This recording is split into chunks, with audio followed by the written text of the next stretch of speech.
Who's there? Okay. I don't know. Let's unlock the door and just let some stranger give us a pitch. Hey, John, Hello? what's going on, man? Hello, friends. Haven't seen you in a while.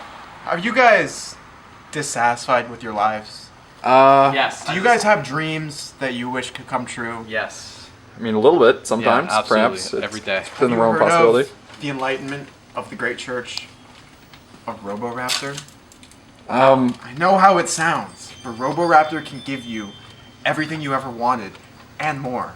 And more? Listen, just come on a retreat with me just for a week. It's out in a field in the Midwest, very peaceful, very serene. You can meet other followers of Roboraptor, and you'll really see how a commitment to Roboraptor can give you the lifestyle you always wanted. Yes. Come on, just listen. Yes. I have the forums right here. Yes. Come on, buddy. You know, look at him and tell me you don't want to worship him. Yes. Come on, I'm Yes. serious. Yes. No, listen.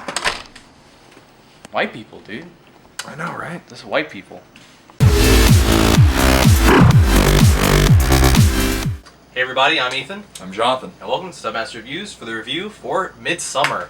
The horror movie, second theatrically released horror movie from Ari Aster. First was Hereditary, scared First the was shit out. Hereditary. Literally scared the shit out of me a Out year of ago. you, It was gone. It was on the floor. It was talking to me. It was not good. So this is the second one, Midsommar. It follows our lead protagonist as her boyfriend and friends are going into Sweden for the latest Midsummer festival, and things don't go as planned. No, they really don't. I was talking with somebody else, actually our director of photography for our own film, and what makes Midsommar interesting is the fact that most horror films really embrace the darkness, and that's what's creepy about it. Midsommar is actually very bright and The open. light. Yeah. So it's more like the actual content of the film that's creepy and unsettling, and something just feels wrong from the get-go. Not to mention, the opening of this film has one of the darkest things I've ever fucking seen in my life. Like, it's terrifying. Not so much, like, gory or anything, but just really disturbing at a personal level. I think that Ari Aster does one thing better than he did in Hereditary, and I think that's definitely understanding human relationships here. I thought that they were very realistic. In terms of his understanding of romantic relationships, That was cool. was That was excellent. Like, yeah. the first 25 mintes is basically just a breakdown of unhealthy relationships, and I was really surprised. He was going through a breakup when he wrote this, and you can definitely tell. Oh, he did? Yeah, so I thought that was really Wow, interesting. that's kind of nuts. So I wonder, I was about to make a joke about the fate of the male character, if that happened to him too, but it's alright.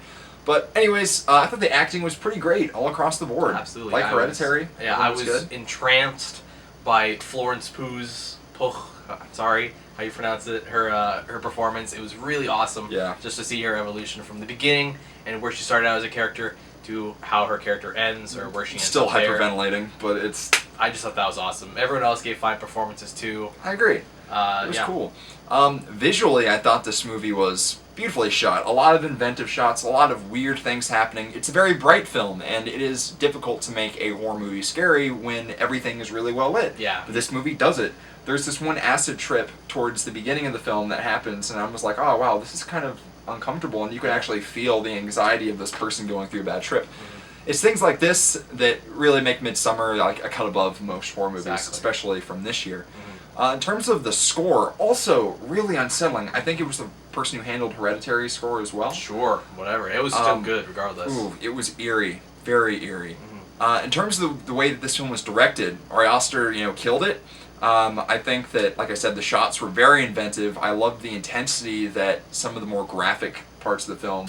Yeah. There's something involving a cliff that will scar me probably for the rest of my life. It's a little less frequent than Hereditary. Yes. But when there are moments of, just graphicness and actual horror, man, it might hit me a little bit harder than Hereditary just because it's so unnerving since it is in the daylight. Also, the reactions that our lead characters had from it was so real and understandable. It's like, oh man, like it's bad. It's really easy to get into the main character's shoes here. In terms of themes, I thought something interesting was that this film kind of embraces the idea that, sometimes we think that other cultures' things are weird, like really disturbing, and they think it's totally normal, and what we do is really weird and disturbing. And, where's the fine line between, oh, okay, this is just a cultural thing, or these people are freaking crazy. Yeah. But I thought that was, another interesting dynamic. So overall, I thought that Midsommar was great. If there's any issue I had with it, I thought that, honestly, it was scary when it needed to be. I thought the first third of the film was definitely the best, and then after that, I thought that the movie's runtime was a little bloated. It does meander a little bit. We could have gotten to places a little bit faster than we did. There could have been some scenes that were cut, or they could have been cut that weren't.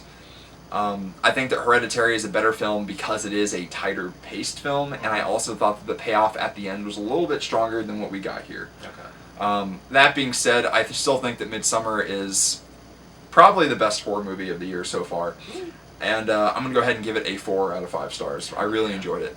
Yeah, I'm right there with you. It's been a few days, almost a week since we've seen Midsommar, and I still think about it every day. So I just keep thinking about. I do. I think about it visually and all the cool themes you said. I'm still thinking about whether or not I saw a face in the trees, and that was really interesting. But no, like I said, all the leads gave a hell of a performance, especially the female lead. All the visuals are really cool, and when they were unsettling, boy, were they unsettling. Oh yeah. So I want to go right there with you with a 4.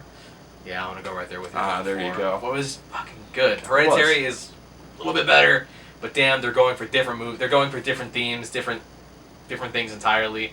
Right. So if you like Hereditary, know that you're going into something much different. Right. I'm really looking forward to seeing what other films Ari Aster has up his sleeve. He did an Ask Me Anything on Reddit, and he wants to do a full-blown comedy.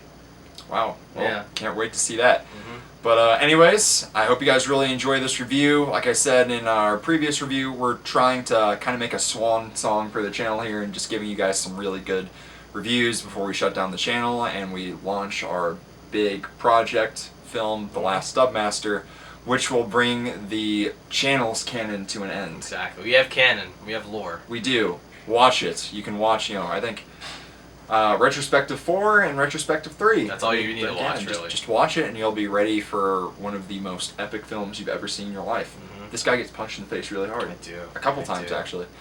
But I'm John from Stubmaster Reviews. I'm Ethan. Have a great day.